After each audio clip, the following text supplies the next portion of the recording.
I'm Dr. David Johnson, Professor of Medicine and Chief of Gastroenterology at Eastern Virginia Medical School and Old Dominion University in Norfolk, Virginia. And I'm just back from Digestive Disease Week 2025 in San Diego. I wanted to give you the highlights. I selected 20 abstracts I'm going to do in presentations. I'm going to do 10 and 10. So break it up and give you the 30,000-foot view. Recognize that the references that I give you, if you're a registrant, you can go and search those and get the abstract specifically. If you're not, you'll have to wait for these to come out in publication strategy. Let's get right to it. First is a translational study that I really thought was important as it relates to the use of a prebiotic, and this in case was using Inulin, which is something that enhances short-chain fatty acid production as it relates, in particular a study that was done in mice. The authors from Quebec and Montreal had shown that in previous studies that it enhanced anastomotic healing as it relates to leaks for colorectal surgery. But in this case, in mice, they looked at that were humanized for biome, and they looked then at the ability to hinder cancer cells and colorectal cancer cells, which they found a dramatic effect as it relate to decreased dissemination and liver metastasis and subcutaneous growth of the colorectal cancer cells. Mechanistically, they ascribe this to a peroxisome proliferative activated receptor, a PPAR. This is something that really seems to be very, very logical. And inulin is particularly in chicory root, and there are a number of dietary intakes, but it's a commercially available. There's no risk on this. It seems to be actionable now. To take that a step further, the folks at Children's Hospital in Philadelphia looked at a double-blind randomized trial, again looking at inulin effects in children with subclinical active inflammatory bowel disease. And what they did with the inulin was showed a reduction in fecal calprotectin levels and improvements in relative abundance of bifidobacter. So again, shifts in microbial health and reduced inflammation in children with inflammatory bowel disease, again, using supplements with a naturally occurring oligosaccharide. So it's something that seems to be very simple. I'll change my strategy right now as it relates to intervention for those two populations in particular. I'm not sure about adults, but it seems to be a no-brainer from my standpoint that makes sense. Turning a little bit more on the fecal biome to what do we do with Clostridium difficile. We were all in a conundrum as it relates to the withdrawal from open biome in December 2024 as it relates to non-availability. So this is a real-world study as it relates to alternatives, and they compared it to standard fecal transplant, but they used, in this case, the Rebyota, which is the fecal enema administration, and Vowst, which is the oral administration. And they assessed C. diff recurrence within 8 and 24 weeks. They counterbalanced and stratified for other relative risks like bexotoximab and inflammatory bowel disease. But nonetheless, at 8 weeks, there was a improvement in treatment with the Rebyota, and the Vowst was about 20% better as it relates to standard fecal transplant, and the same as it relates to approximately 20% better as it relates to 24 weeks. So I don't think we've stepped down, although we don't have the availability of open biome. These other therapies seem to be a comparable, if not improvement. Recognize the only caveat is the improvement statistically was different with Rebyota when administered by colonoscopy, which was more frequent in this particular study than an enema, although numerical with enema is also improved. Again, it may be an N relative to the number of people that were in that group, but nonetheless, we'll wait and see. I don't think we're stepping down. We've got commercially available products. As it relates to artificial intelligence, we're all aware of so many things that AI is improving. This study comes from King's College in London, and they look at a randomized open label trial using, in this case, GI Genius, another AI module, and this is looking at colonoscopists. They were branched into different expert and non-expert. The expert definition was lifetime colonoscopy greater than 2,000 and an adenoma detection rate greater than 40%. So really in the standards of what we'd say for normal, which the GI Quality Consortium and experts say 35%, but nonetheless really expert colonoscopists. So 8 sites, 34 endoscopists, about 2-to-1 for non-expert and experts, and the adenoma detection rate was improved by 9.5%. Interestingly, in the experts, they actually went down in the AD and the AI side, but again, this seemed to be more requisite for the lower detectors. Recognize we have 3 guidelines in 2025.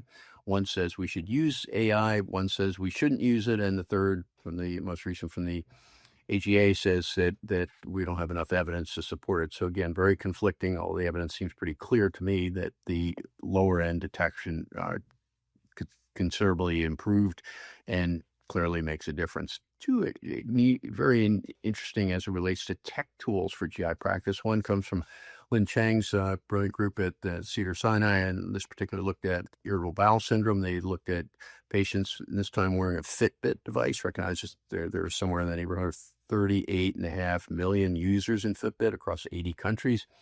In this case, they looked at Fitbit to capture the daily step count and sleep data. There is data as it relates to Fitbit, and comparison with polysomnography is standard as far as gold standard for sleep efficiency, and they seem to be comparable.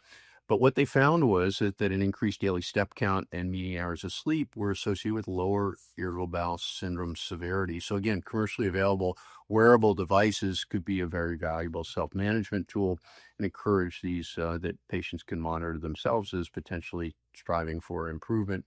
Another one, looking again from Cedar, looking at this time was a Garmin of VivoFit, which is a different activity tracker, but they did the same thing. They looked at sleep and physical activity. This case, they looked at preoperative and postoperative ulcerative colitis and Crohn's disease in patients undergoing colorectal surgery. And they found, again, increased physical activity, optimal sleep efficiency, really improved the outcomes as it relates to fewer surgical complications and actually decreased length of stay. So again, optimizing what we can do with really no cost and challenging the patients to monitor their own outcomes and improve really becomes a very nice handoff to patients that want to be empowered of what they can do better. Two that I thought were really important as it relates to the use of checkpoint inhibitors. We're seeing more and more of these used, and we're seeing them on the GI side for complications, and GI immune-related adverse events accounts for inflammatory bowel disease patients of up to 41% of these adverse events.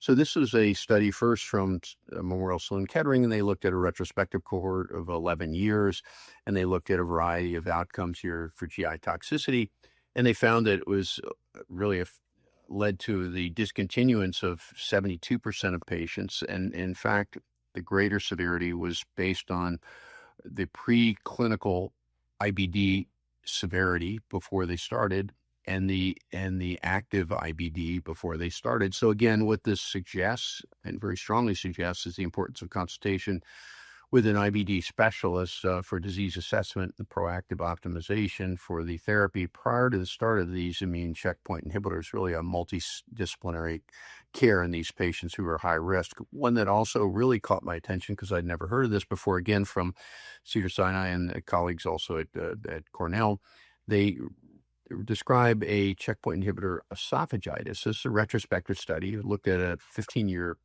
patient history, but a diagnosis of immune checkpoint inhibitor esophagitis was confirmed based on an expert GI pathologist.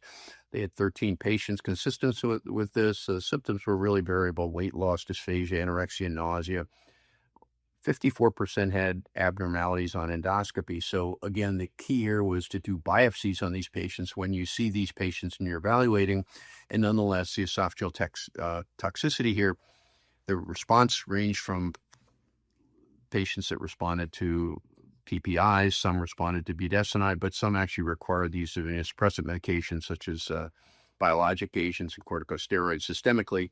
So again, something to really consider as it relates to another drug-related GI and esophageal specific. It caught my eye that glucagon-like peptide 1 receptor agonist, we see this as it relates to all the GI motility issues, the anesthesia issues, but this is an effect on esophageal dysmotility.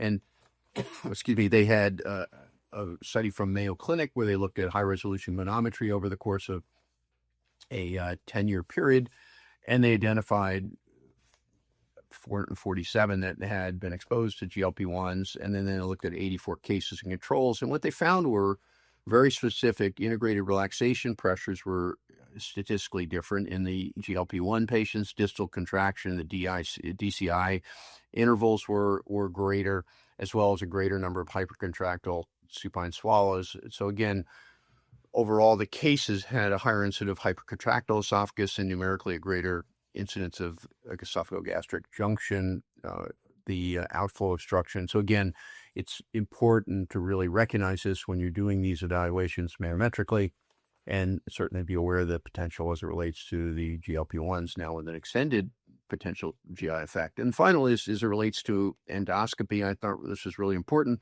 because there have been recent guidelines, and I'll refer you to the ASG guideline on endoscopy and some of the musculoskeletal issues as it relates to ergonomics.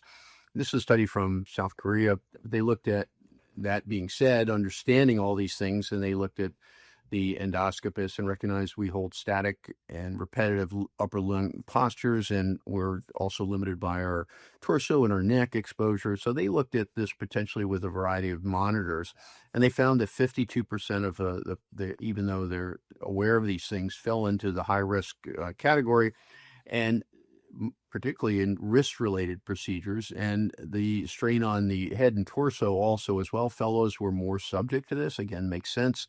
But it tells us that the ergonomic challenges still, despite recommendations, are in front of us, and we need to do better.